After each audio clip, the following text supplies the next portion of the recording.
guys, and today we're going to be going over a support build guide for the new god Cerberus that just came into Smite. He's not even out in the full game yet. This is the PTS, obviously, so if you want to get a little jump start on that, make sure to download the PTS and you can play with Cerberus and experiment before he hits the live client. But we're going to be going over a support build.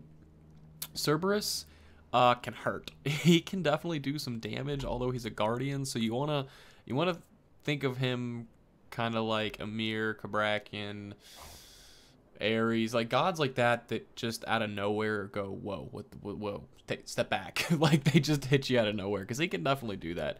So starter items, nothing's going to change there. Obviously you're going to go something like a Watcher's Gift and Lono's Mask combination. That's kind of the standard. You could get like a Mark of the Vanguard maybe instead, or even like a Bumbas and Lono's Mask combination. It's really up to you, but that's kind of the common start. Boots, honestly, you could get all 4 different boots. Usually I would say just go Travelers, but Cerberus is so aggressive that you can honestly get away with pen boots. You could even get away with cooldown boots because he does have some high cooldown, so that is a good thing to have on him.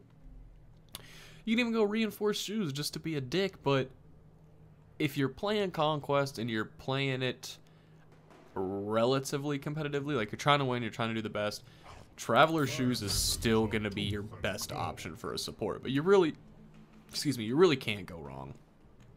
Second item depends on who they have more of their team. If they have more magical oriented gods, you'll want to get one item, physical another item, but generally you get the physical item first, so that's why I would say to go ahead and get Jade Emperor's Crown. That's going to give you some power to allow you to, be aggressive since you are Cerberus.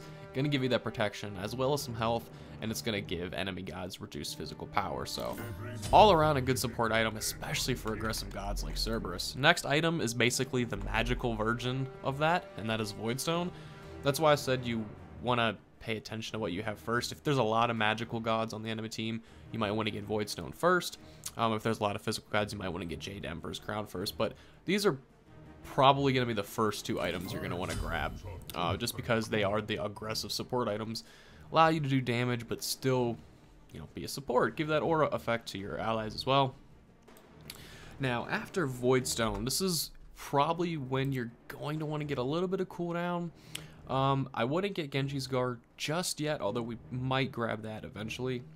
Spirit Robe's a good item here. It gives you a little bit of both. It gives you the 40 protections for physical and magical. It gives you cooldown reduction, which is always amazing, and it gives you that cooldown. Whenever you gain an additional 15% damage mitigation for 3 seconds when you're hit with a hard crowd control effect. This can only occur once every 15 seconds, so you get a little more CC immunity there. Just a really good item. If they're a super heavy CC comp, you could also get a Magi's Blessing here. Like if they have Kumbhakarna and Scylla and like Athena and stuff like that, like they're like those gods that, once you get CC'd, you're going to die. Magi's Blessing would be pretty good, but generally you could get away with the Spirit Robe here. Now, obviously at some point you're going to be selling both Watcher's Gift and Lono's Mask, or whatever starter items you decided to get, and this is when you can go ahead and get a Genji's Guard. You don't have to get it now, but at this point you want to get as much cooldown as you can. So once you get this, you'll have 20%, 10 from the Genjis and 10 from the Spirit Robe. Genji's Guard is good because he gives you health, gives you magical protection, a lot of magical protection at that, a lot of mana per 5, and that extra cooldown. And whenever you take magical damage, you get an extra 3 seconds taken off in your cooldown. And it can occur once every 30 seconds. And the reason this is so good is because of that cooldown right there. It obviously is lower now because I have some cooldown items on, but his cooldown is 115 seconds on his ultimate, so that's at rank 1. So it is very I was gonna say costly, but that's not the right word. It's just got a high cooldown, so the more cooldown you can get, the better it's obviously gonna be. Last item is gonna be kind of a flex pick, because usually the game might end before this time. Also, you can always throw in a Shogun's Kasari. I don't want to say that Genji's Guard is a must because of the cooldown. If you're playing well and you don't feel like you need that extra cooldown, go ahead and get Shogun's Kasari, because that still gives you protection as well and mana. Well, it also gives you the cooldown as well. I completely forgot. So, yeah. I'm going to backtrack my statement. Genji's Guard and Shogun's Kasari are both interchangeable here. It just depends on kind of what you're going for. If you have more attack speed oriented gods on your team, so say you got like a Cucullin in the solo lane, a Soul in the mid lane, and like Hachiman in the duo lane, Shogun's Kasari would be good because all three of those could definitely benefit from that. But Genji's Guard is going to be really good for that cooldown aspect, so you can kind of pick there. Last item, depends. You could get something like a Nemean Lion if you kind of want to be an asshole. Or a Mantle of Discord if you have a lot of gold left over. Again, Magi's Blessing if they really have that CC, but I would just say Mantle of Discord would probably be good. It's going to give you a little bit of both. It's probably, in my opinion, one of the best items in the game. It is expensive with 2,900 gold, but you get 60 protection for both magical and physical. That extra 10% cooldown, so now you're at 30% from Genji's Mantle and Spirit Robe. And then, of course, that great passive. If you get below 30% health, you unleash a Shockwave that stuns everybody for a second, and you gain CC immunity for a second. And because Cerberus does have a leap, that'll be really good because once you send out that Shockwave, you can just jump over a wall and run to safety.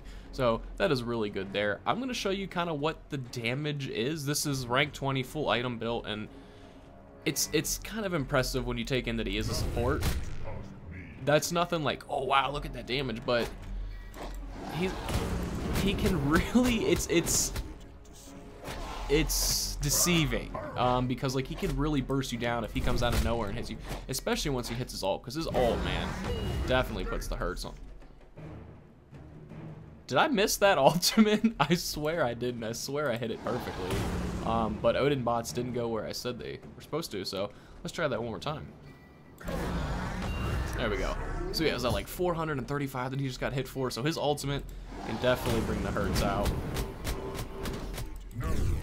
And that stun right there is key, man. If you can go ahead and jump on him, get some of those souls to collect and heal you up real quick, slow them down and then stun them out and hit all three of them, they're gonna die, man, because that's a lot of CC. That's slow, and it's a tick slow, so every time you hit, here, I'll show you real quick what I mean.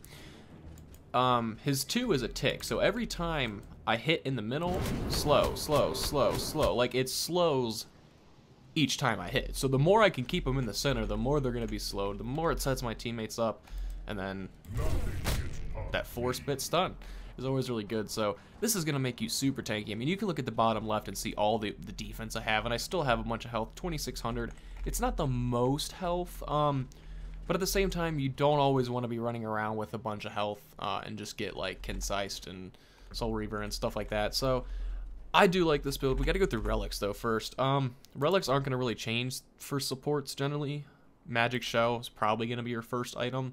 Although I think every game I saw in the SPL today, they were doing Worlds, a lot of people were getting meditation. People were getting double meditation. So that's kind of coming back into the meta. But Shell's still going to be your best bet probably. You could also go for a Sprint. And then second Relic, even first if you want to play super aggressive, but second for sure, you want to get a Blink in there at some point. Because Blink ult is really, really dangerous on Cerberus. It's just because it comes out of nowhere like that. We're going to ignore how I missed both of those abilities. I forgot the Odin bot walks back for a second. But yeah, Blink definitely works on him. Kind of similar to like Sylvanas and stuff like that. But I think Cerberus is more impactful because you can control where you want every single god to go. Chaining him with Hades ultimate is disgusting.